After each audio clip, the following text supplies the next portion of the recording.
Selamat datang saudara-saudari.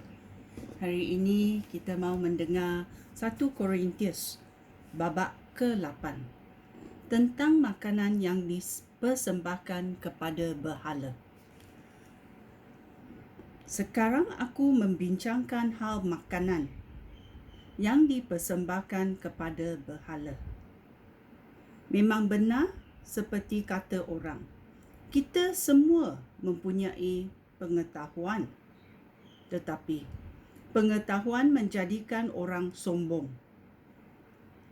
sedangkan kasih membina kehidupan orang. Sesiapa yang menganggap dirinya mengetahui segala-galanya, sebenarnya tidak mengetahui apa yang seharus diketahui. Tetapi orang yang mengasihi Allah dikenal oleh Allah. Sekarang tentang persoalan makan makanan yang sudah dipersembahkan kepada berhala. Kita tahu bahawa berhala menggambarkan sesuatu yang tidak wujud. Kita juga tahu bahawa Allah hanya satu, tidak ada yang lain. Sekalipun banyak yang disebut dewa dan Tuhan, baik yang di syurga maupun yang di bumi. Tetapi bagi kita, Allah hanya satu. Dia Bapa yang menciptakan segala sesuatu. Dan untuk Dialah kita hidup. Tuhan hanya satu juga, iaitu Yesus Kristus. Melalui Yesus Kristus, segala sesuatu diciptakan. Dan kerana Dialah kita hidup. Tetapi tidak semua orang mengetahui hal itu. Ada orang yang dahulu biasa menyembah berhala, sehingga apabila sekarang mereka makan makanan yang sudah dipersembahkan kepada berhala, mereka masih berfikir bahawa makanan itu makanan berhala. Mereka merasa berdosa ketika makan makanan itu kerana keyakinan mereka tidak teguh. Sebenarnya, makanan tidak dapat membuang hubungan kita dengan Allah menjadi lebih baik. Kita tidak akan rugi apa-apa jika kita tidak makan makanan itu, dan kita pun tidak akan untung apa-apa jika kita memakannya. Tetapi berwaspadalah. Janganlah biarkan kebebasan kamu untuk melakukan apa sahaja menyebabkan orang yang tidak yakin akan kepercayaan mereka berdosa. Andai kata seseorang yang keyakinannya tidak teguh melihat kamu yang dikatakan berpengetahuan makan di kuil berhala, bukanlah hal itu akan mendorong dia makan makanan yang dipersembahkan kepada berhala. Dengan demikian, pengetahuan kamu itu menyebabkan saudara kamu binasa kerana keyakinannya tidak teguh. Padahal Kristus mati bagi dia juga. Oleh itu, kamu berdosa terhadap Kristus kerana kamu berdosa terhadap saudara-saudara Kristian dan melukai keyakinan mereka yang tidak teguh itu.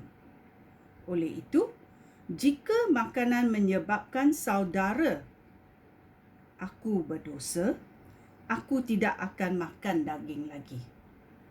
Dengan demikian, aku tidak akan menyebabkan saudara aku berdosa.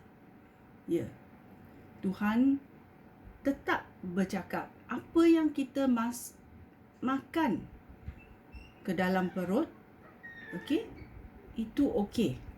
Tetapi apa yang keluar dari mulut kita, kita mungkin bercela. Itulah